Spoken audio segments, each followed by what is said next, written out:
Direct News TV. February 28, 2024.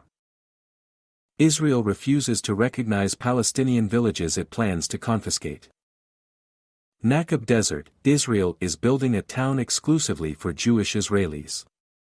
To do so, it is building over homes it destroyed in al-Hiran, a Palestinian Bedouin village in southern Israel. In January 2017, security forces stormed the village to bulldoze homes and evict inhabitants. They killed a resident, Yaqub Abu Alchian, accusing him of attacking the forces with his car, which spun out of control when they shot at it. Most of the villagers were forced to leave their land and relocate to Hura, a larger Bedouin village nearby, leaving tracks of destruction behind for Israel to claim after it had caused it. But some 200 people refused to leave their homes and remained in al-Hiran, which is one of 35 towns unrecognized by Israel. "We're fighting for our rights," said Murad Mohammed, 23, Abu Alchian's nephew. "We're hoping to eventually come to an agreement with the government, to remain here." Neglected and ignored. About 120,000 people are living in unrecognized villages across the desert, predating the existence of Israel. Al-Hiran is an exception since Palestinians moved there in 1956 after they were uprooted from their villages during the Nakba, their forced expulsion during the creation of Israel in 1948. Since then, Israel has continued confiscating Palestinian land, including from Bedouins with Israeli citizenship. The government uses the unrecognized status to deny basic rights and services to these villages as well as to justify confiscations, residents and activists told Al Jazeera. On February 27, as Israelis and Palestinian citizens of Israel voted in municipal elections across the country, Palestinian Bedouins from unrecognized villages were not allowed to vote. Khalil Al-Amour, a Bedouin activist from the unrecognized village of Khan al-Sira, said such towns do not belong to a municipal district. The government instead views them as public land, denying private ownership and giving them legal cover to confiscate properties at any time. The precarious legal status of unrecognized villages denies them municipal services, as well. In Khan al-Sira, Al-Amour said residents have compensated by installing solar panels for electricity and arranging their own garbage collection. While Al-Amour is thankful and proud that his village and community are self-sufficient, he still fears that the state could evict them at any time. "We never know if they might choose to build a Jewish settlement here. It's always possible because we are not part of the planning system," he told Al Jazeera. "Nobody, in the government, takes our opinions into account. That's the problem." In 2006, Al-Amour nearly lost his house when police authorities issued a demolition order against him and other residents in Khan al-Sira.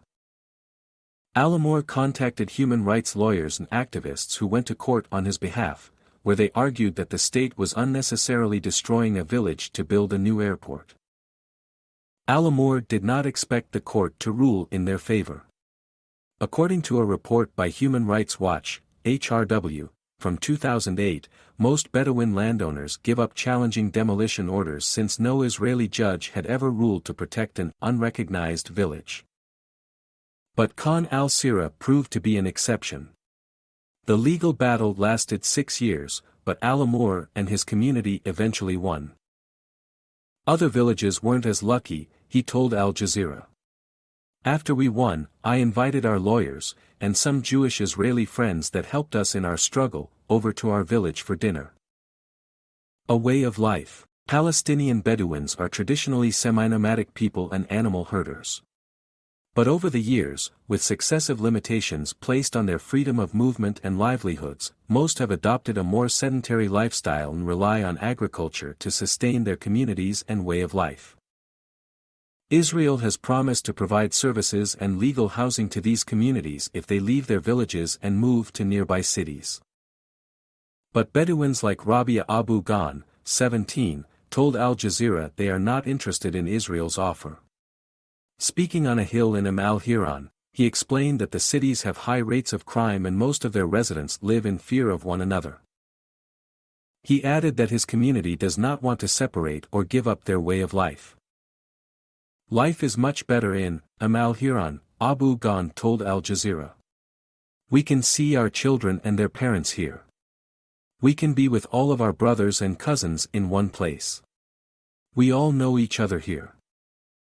Abu Ghan added that everyone in the village is aware that a Jewish town is being built right beside them. After the settlers arrive, he expects Israeli authorities to try to evict his family from Al-Hiran. But he says they will not leave and would rather live right next to the Jewish Israeli town to stay on his land. We won't make any issues with the settlers when they come, just as long as they don't cause any problems for us, he told Al Jazeera. Bedouins are more likely to have issues with Israeli authorities than they do with settlers. Israel's far-right National Security Minister, Itamar Ben-Gvir, has vocally supported and advocated for the demolition of Palestinian homes, both within Israel and in occupied Palestinian territory. More than a year ago, he posted a video on X where he celebrated the demolition of Palestinian Bedouin homes in the Negev desert. With Ben-Gvir controlling the Israeli police, Al-Amur fears that he may try to destroy more Bedouin villages, including his own. People in our community often make comparisons between our current situation and the Nakba, he told Al Jazeera. Our people feel the threat of being kicked off our ancestral land every day. My name is Kingsley. Please like, share, subscribe and hit that notification bell so you can be the first to be notified whenever we post. You won't regret it.